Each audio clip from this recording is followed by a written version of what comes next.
Hello friends, मैं हूं समीर और आप देख रहे हैं समाज की खबरें हिंदी टीवी न्यूज़। भारत स्वतंत्र आंदोलन के लिए सेनानी और राष्ट्रवादी नेता विनायक दामोदर सावरकर की 28 मई 2021 को 138वीं जयंती है।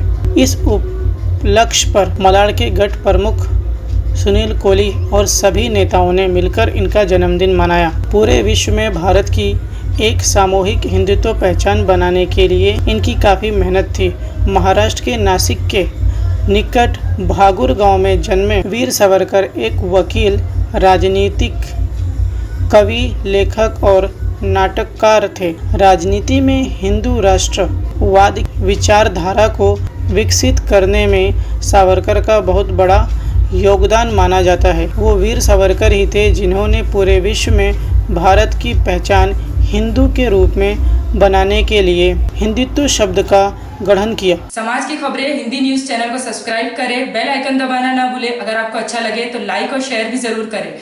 अगर आपको हमारे साथ जुड़ना चाहते हैं, अगर किसी भी तरीके का न्यूज या एडवर्टाइजमेंट देना चाहते हैं तो आप हमें इस नंबर पर कॉल करें 7666471110। धन्यवाद। हमारे देश के महान क्रांतिकारक, महान स्वतंत्र सेनानी विनायक दामोदर सावरकर जी की 138वीं जयंती है और यहाँ जो शिलालेख बना है स्वतंत्रवीर सावरकर के नाम से ये पूरा चौक जाना जाता है।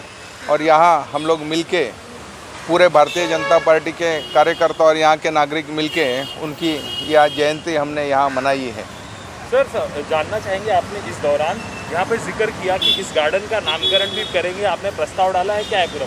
नहीं, गार्डन का नामकरण नहीं बोला है, ये रोड के लिए नाम का प्रस्ताव हमने दिया है महानगर पालिका में विनायक दामोदर सावरकर जी का नाम देने के लिए, ताकि विनायक दामोदर सावरकर जी ने जो देश के लिए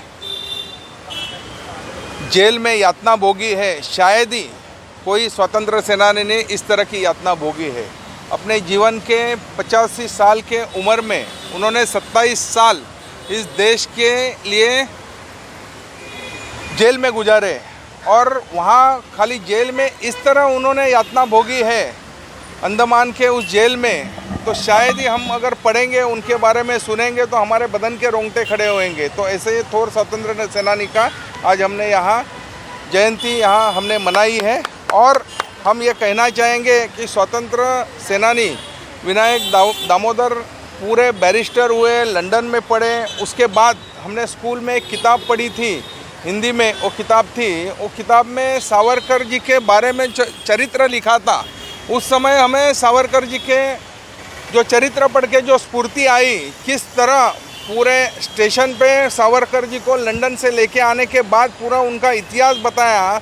जब उनको लंदन से लेके आ रहे थे, उन्होंने शिप में से कूदी मारी और कूदी मार के वो फ्रांस के बॉर्डर पे गए। फ्रांस के बॉर्डर पे वहाँ ब्रिटिश पुलिस उनको अरेस्ट नहीं कर सकती थी उस ज़माने के कायदे कानून के हिसाब से, फिर भी उन्होंने ज़बरदस्ती उनको अरेस्ट किया, हिंदुस्तान में लेके आए। फिर भी जेल में रहने के बाद भी सावरकर ने इस देश को जो प्रेरणा दी है, हमारे लिए बहुत बड़ी प्रेरणा है और आने वाले जो स्वतंत्र सेनानी हैं उनके लिए भी बहुत बड़ी प्रेरणा है। सर, क्या संदेश देना चाहेंगे उनका, ये जो आज यहाँ पे कार्यक्रम, देशवासियों को क्या संदेश देना चाहेंगे?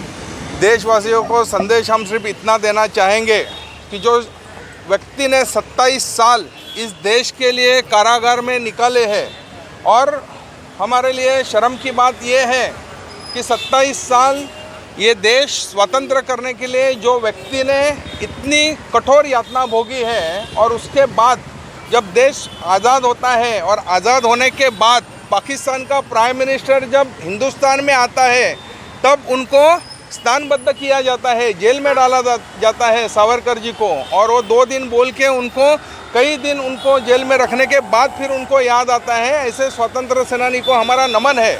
और देश की हमारी ये पीड़ा ऐसी है, हमारी ये मांग है कि सावरकर जी को, विनायक दामोदर सावरकर जी को, ये थोर स्वतंत्र सेनानी को भारत रत्न मिलना चाहिए। जब नेल्सन मंडेला अफ्रीका के जेल में 27 साल गुजारने के बाद हमारे यहाँ के जो प्राइम मिनिस्टर पहले होके गए मोदी जी के पहले, उनके बारे में सोचते हैं और उनको भारत रत्न देते हैं, लेकिन अपने देश के आज़ादी के लिए 27 साल जिन्होंने जेल में गुजारे हैं उनको भारत रत्न देने के लिए इस हिंदुस्तान की ऐसी राजकीय षड्यंत्र है, ऐसी विटंबना है कि अपोजिशन पार्टी के उनको विरोध करते हैं।